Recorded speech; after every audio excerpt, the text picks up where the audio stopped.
মাটিতে মই হেৰিত ক'ত ৰ'বা আমাৰ টিক্সত সেই মাটিত গাঁটা খান্দি হেৰি কিছু মাটা সাৰ বনাইছিলোঁ।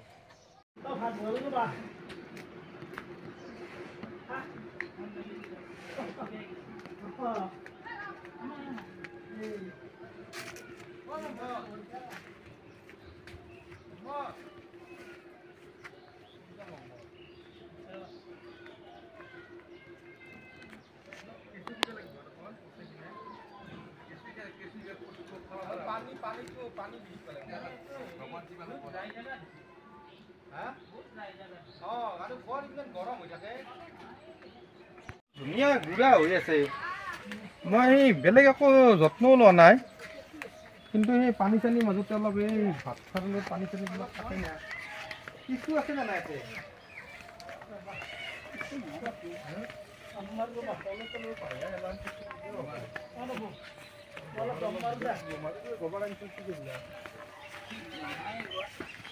কথা বৰ উত্তাপ সেইটো কাৰণেও নাচিব পাৰে, বেছি কিন্তু গৰম আছে হয় না? এই উত্তাপৰ কাৰণেও মানে কিছু ইয়াতে মানে নাচিব পাৰে। তপন, এইটো মানে কেঁচুমতা সাৰ অৰ্থাৎ ভাৰ্মি কম্পোষ্ট প্ৰস্তুত হ'ব নেকি ইয়াতে? হয়, এই মই কলগছ কাটি আছোঁ। কলগছ কাটিলে ইয়াত জীপটো থাকে আৰু কেঁচুৱে সহজে খাব পাৰিব, সেইকাৰণে ইয়াত জাবৰ জোঁথৰ দিয়া হৈছে, গোবৰ দিয়া হৈছে, আৰু আমাৰ যিমানখিনি কলগছ আছে এই কলগছখিনি আমি ইয়াত পেলাই ইয়াত মানে কেঁচুটো ক'ৰ পৰা মানে সংগ্ৰহ কৰা হয়? আচলতে কেঁচুটো বজাৰত কিনিব পায়, আমাৰ লোকেল কেঁচুবিলাক যিটো ৰঙা কেঁচু সেইটোৰ পৰা এই ভাৰ্মি কম্পোষ্টটো বনাই বুলি আমি বিজ্ঞানত পাইছিলোঁ। হয়, আমাৰ সাধাৰণতে কলগছত যিবিলাক কেঁচু থাকে আমি খৰচ নকৰি কলগছৰ পৰা যদি কেঁচুখিনি সংগ্ৰহ কৰোঁ আৰু সেই কেঁচু ইয়াত এৰি দিলেও আমি ফল লাভ কৰিব পাৰোঁ। তাৰমানে কলগছৰ পৰা কেঁচুটো সংগ্ৰহ কৰিব পাৰি? হয়, কলগছৰ পৰা সংগ্ৰহ কৰিব পাৰি। ইয়াতে আমি কিনি নানিলেও হ'ব, আমি কলৰ গুৰিত বহুতো কেঁচু থাকে আৰু সেই কেঁচুবিলাক যদি সংগ্ৰহ কৰি ইয়াত আমি মেলি দিওঁ তেতিয়াহ'লে সেইটোৰ দ্বাৰাও আমি ভাৰ্মি কম্পোষ্ট তৈয়াৰ কৰিব পাৰোঁ। ধন্যবাদ জনাইছোঁ। এয়া লোটাছ প্ৰগ্ৰেছিভ চেণ্টাৰ, আমাৰ যিটো এগ্ৰিকালচাৰ এখন ফাৰ্ম আছে, ইয়াতে এতিয়া ভাৰ্মি কম্পোষ্ট কেঁচুমতা সাৰ তৈয়াৰ কৰিবলৈ লৈছে। এয়া মোৰ বন্ধুবোৰ তপন বৈশ্যদেৱ আৰু নৱ বৈশ্যদেৱ। এয়া ফ্ৰেণ্ডছ দেখিছে ইয়াতে ভাৰ্মি কম্পোষ্ট যিটো জৈৱিক সাৰ, যিটো সাৰ ব্যৱহাৰ কৰিলে কোনো পাৰ্শ্বক্ৰিয়া নহয়। ইয়াতে আমাৰ সহযোগ কৰিছে মোৰ ছাত্ৰ পিংকুৱে। আপোনালোকে এনেকুৱা কোনো পাৰ্শ্বক্ৰিয়া নোহোৱা জৈৱিক সাৰ অৰ্থাৎ ভাৰ্মি কম্পোষ্ট যিটো কেঁচুমতা সাৰ উৎপাদন কৰক আৰু পৰিৱেশ আপোনালোকে যিটো পলিউশ্যনৰ পৰা ৰক্ষা পাওক। এয়া ফ্ৰেণ্ডছ দেখিছে এয়া বায়'ডাইভাৰ্চিটিৰ এটা প্ৰধান অংগ। নিজে সাৰ আপোনালোকে প্ৰস্তুত কৰিব পাৰে, কেঁচুমতা সাৰ কলগছৰ পৰা আপোনালোকে যিটো ৰঙা কেঁচু সৰু কেঁচু সংগ্ৰহ কৰি কেঁচু সাৰ তৈয়াৰ কৰিব পাৰে।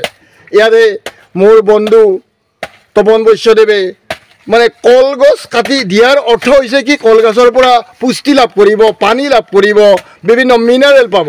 তেতিয়া কেঁচুৱে এইবিলাক আহাৰ খাই মানে ইয়াৰ বিস্তাৰ হ'ব কেঁচুমতা সাৰ।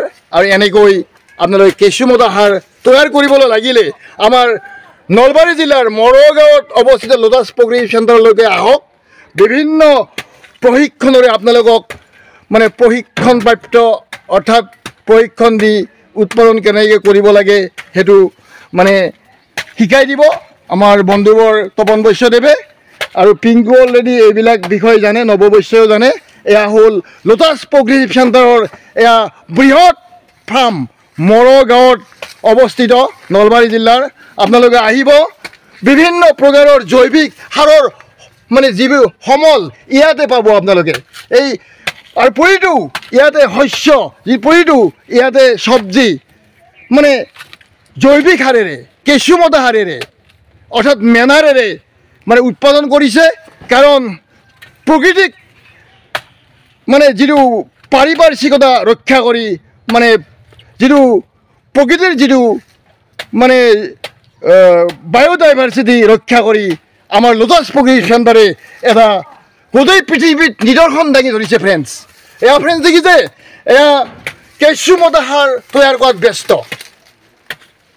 এই গোটেই মানে শস্য জৈৱিক সাৰেৰে উৎপাদিত কৰিছে এনেকুৱা নিদৰ্শন লোটাছ প্ৰকৃতি চেণ্টাৰে অলৰেডি গোটেই পৃথিৱীতে এটা সেউজ বিপ্লৱ আনি দিছে কেৱল জৈৱিক সাৰ কেঁচুমতা সাৰৰ দ্বাৰা উৎপাদিত শস্য তেওঁলোকে তৈয়াৰ কৰিছে কাৰণ পৃথিৱী এতিয়া গ্ল'বেল ৱাৰ্মিং এতিয়া প্ৰদূষণ এই প্ৰদূষণৰ পৰা ৰক্ষা পাবলৈ লোটাছ প্ৰকৃতি চেণ্টাৰে অলৰেডি এনেকুৱা পদক্ষেপ লৈছে ধন্যবাদ জনাইছোঁ প্ৰতিজন লোটাছ প্ৰকৃতি চেণ্টাৰৰ সদস্যক যে তেখেতসকলে বায়'ডাইভাৰ্চিটিৰ ওপৰত যথেষ্ট গুৰুত্ব দিছে এদিন যে মিটিং পাতিছিলোঁ আপুনি যে কৈছিলে দিয়া দিয়ে সেইটো আমি যে অৰিয়েণ্টেশ্যনটো দিলোঁ ডিষ্ট্ৰিক্ট লেভেলত